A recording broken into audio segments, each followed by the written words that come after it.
Dr. Hovind, I love your doctoral thesis.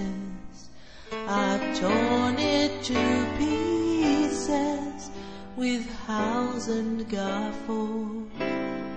I can't remember when I last pissed myself laughing. It's a good thing the thesis mopped the piss off the floor. Welcome to part 59 of this read-through and peer review of Kent Hovind's doctoral dissertation, which was published on wikileaks.org on December 9th, 2009. If you have not yet seen the previous parts in this series, then I recommend that you go back and see those first, as in this episode I will start off exactly where I finished off in the last. In the last episode, Kent told us how the day-age theory of the Earth was also bull, and that it was all a case of worried Christians trying to please the evolutionists. In this episode, Kent starts with another one of his analogies. Over to you, Kent. Let's look at another analogy regarding the age of the Earth. Let's suppose that we were to go out and find a sunken ship with a box of coins on that ship. Our treasure hearties. When you open the box of coins, you find dates on the coins from all different ages. If there is a coin in the box from 1850, right away you are limited to say that the ship sank after 1850.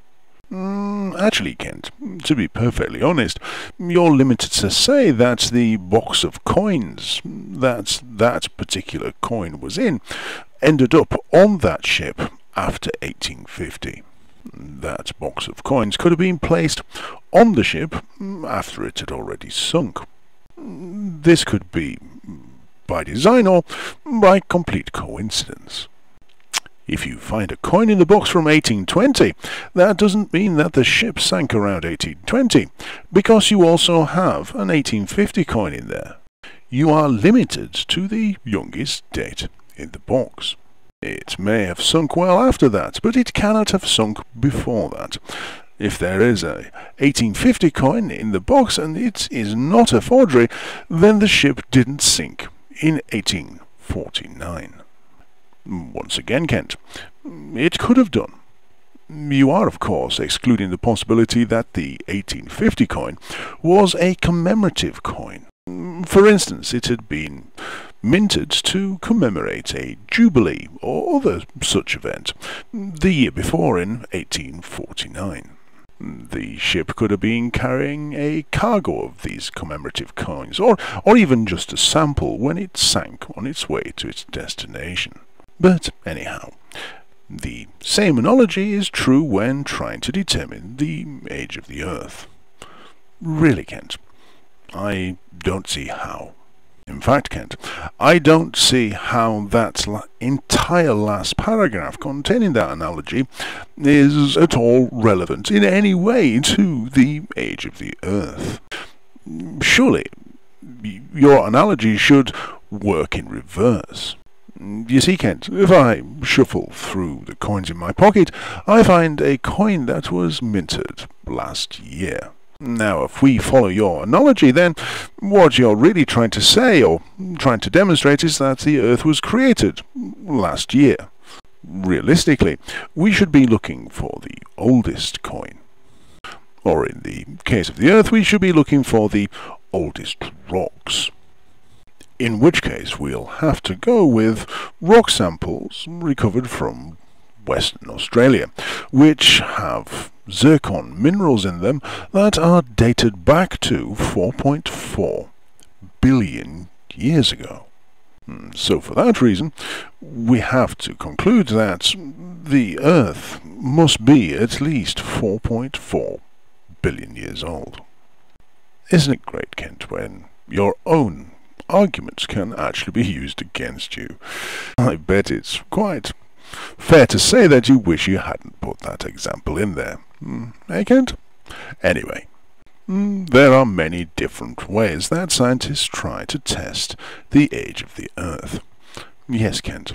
And analysing the age of the rocks that compose the Earth is a good one, but do go on.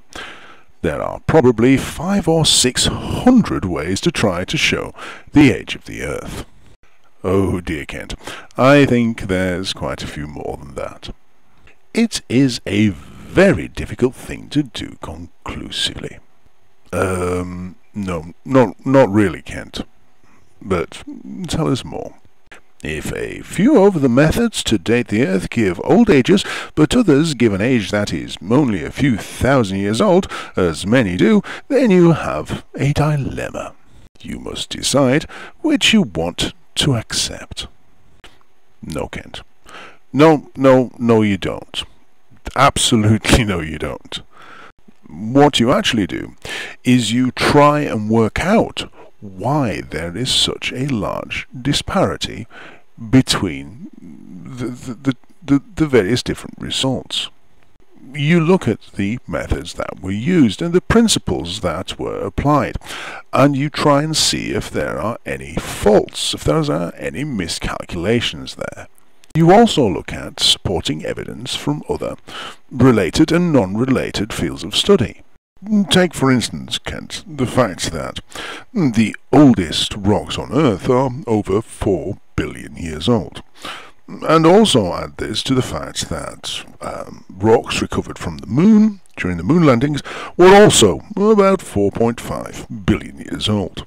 Add to this the fact that helioseismic data dates the Sun at around about 4.5 billion years old, and meteorites originating from within the solar system are also around about 4.5 billion years old. Now add in that when you trace back all the various ancestors of ancestors of ancestors right down to a common ancestor within evolution, you get a date of around 3.5 billion years old. Then you have very compelling evidence that the Earth is around about 4.5 billion years old.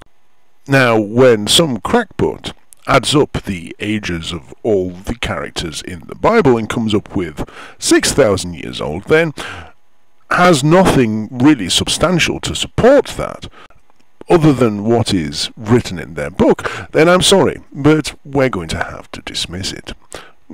Carry on. Because many scientists want to believe evolution, they will of course select the few that seem to indicate great ages and ignore the evidence that indicate a young age of the Earth. Taking only evidence that supports a preconceived idea and rejecting all other evidence is not very intelligent or scientific. No, Kent, it isn't, is it? I mean, starting with the preconceived idea that the Earth is only 6,000 years old because the Bible says it so, because you've added up the age of all those people right back to Adam, and rejecting all other evidence from a multitude of different scientific disciplines because they don't agree with the age as suggested by the Bible, is just not scientific at all.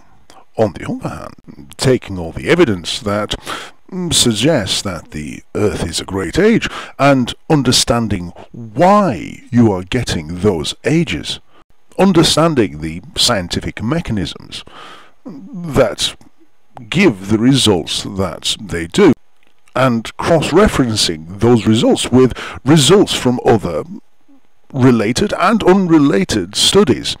Now that is scientific. And what you're doing, Kent, is rejecting the work by some of the most brilliant scientific minds on the planet in favour of a book written by goat herders.